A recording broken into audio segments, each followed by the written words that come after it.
March is Colon Cancer Awareness Month, and as I said going to break, it's more important now than ever that you become aware of your risks, because many people who know they're at risk have put off their screenings for maybe the better part of a year, and others don't know they're at risk and they need to. Dr. Kenneth Brown is here from Digestive Health Center of Texas with more. Good to see you, Dr. Brown. Great to see you, and congratulations on the morning after. I love it. This is awesome. Well, thank you, and congratulations. I know you do a podcast where you inform your patients, you give back to the community. We're going to talk about that in just a moment, but I do want to start here with some of the basics that we tend to forget, and that is the risks of colon cancer are greater for some than others. Frame that for us, will you?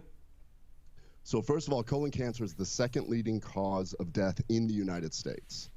But colon cancer comes from colon polyps. And by doing a colonoscopy, we can remove those polyps. So effectively, we have this cure for the second leading cause of death in the US.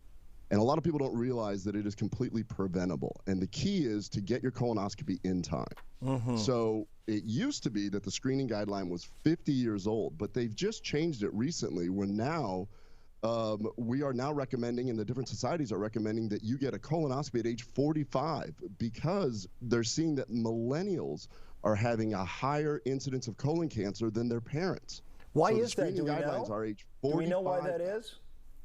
There's a lot of different reasons. We think that there could be related to some diet. It could be related to genetics, the epigenetic thing. Who knows? But it's probably a lot of a combination of a bunch of different things.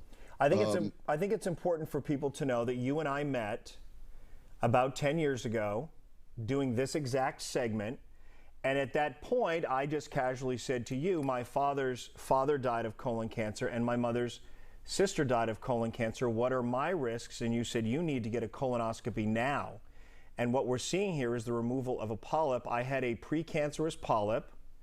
What would have happened back then, 2012 it was, if I hadn't gotten that removed, and I'm sitting here now 9 years later?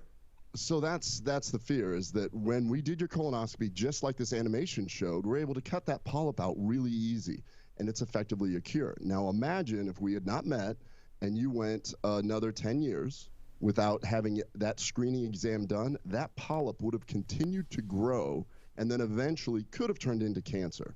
And that's why we want to get in there and remove those before we can. So to your point, if I'd waited until I was 50, which I thought was the standard, I would have been in big trouble. But because I had it on both sides of my family, I came in much sooner at 41. 100%.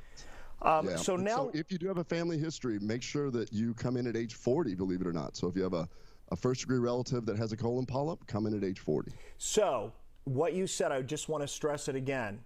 If you get the colonoscopy and get the precancerous polyp removed, you've cured it. If you let it wait, the chances of you surviving it go down and down and down. Yes, I don't want to seem too ominous about it, but the reality is that by getting those polyps removed, you effectively prevent it from growing into cancer. We're not saying that every one of those polyps will grow into cancer, but it is the second leading cause of cancer death, and we have a cure, essentially. All right, so we know that we also have a healthcare crisis. We have a lot of uninsured people. You were way ahead of the curve on this, in my opinion. 10 years ago, you started doing a free screening campaign for the uninsured, and it continues now. But there are guidelines, so let's run down through them. It may be hard to read on the screen, so let's run down through what the qualifications are for people, Dr. Brown. Yes, absolutely. So I'm so honored that we at Digestive Health Center of Texas are so passionate about preventing colon cancer that this is the 10th year that we have done a free screening program. And so if to qualify, the most important thing is that you have to be of the screening age, which is age 45. You have never had a colonoscopy prior to this, currently are not having any symptoms, and you don't have a personal history of colon cancer or colon polyps. And this is for people who normally would not be able to get it. So one of the criteria is that you do not have medical insurance, because this is a free screening exam. The doctors and the centers are donating their time to help the DFW Metroplex so that the uninsured don't develop colon cancer. Again, this is purely your opportunity to, it's like to cure someone before the problem. Get in before there's an issue. If you meet these guidelines, and again, if you're African American, it's 45. If it's a first, would you say a first A first degree relative. First degree relative, a first degree, first degree relative, then it's 40. That's the requirement. People can go here, DHC of Texas, of TX, DHCOFTX.com to register, sign up, put your information in there. And when will the screenings take place? Toward the end of the month or into April? Well, actually, we're going to take the submissions. The submissions have to be online. So if you go to the website, it'll walk you through everything. And then we'll be taking submissions up through March 31st.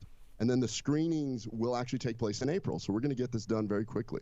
All right. And we hope to follow up with you. When I did my colonoscopy with you and we covered it on WFAA, I could not believe for how many years I received emails from people who said, because you did it, I did it, or I realized I was at risk because you realized you were at risk. I have to say it was one of the moments in my career where I thought, okay, this is where good comes out of what we do. And you've contributed to that. So thank you, Dr. Brown. Thank you. And I want to remind everybody, and I got a T-shirt to remind you for this. Okay. That the pandemic, because cancer doesn't quarantine, I'm going to do that on the camera here the wrong way. But anyways, I got a T-shirt that says cancer doesn't quarantine. So there's a lot of people out there that have not gotten their colonoscopy because of the pandemic and the shelter in place. Now's your time to come back out, contact your doctor, and make sure that you did not put this off because of the pandemic. And I'm going to get this T-shirt to you so that you can proudly wear it from the Digestive Health Centers of Texas. Yeah, because I'm going to see you in probably a month or so. There's the information again, dhcoftx.com. Register there. We'll follow up as well as you begin to register. We'll share it on CW33.com. Good information.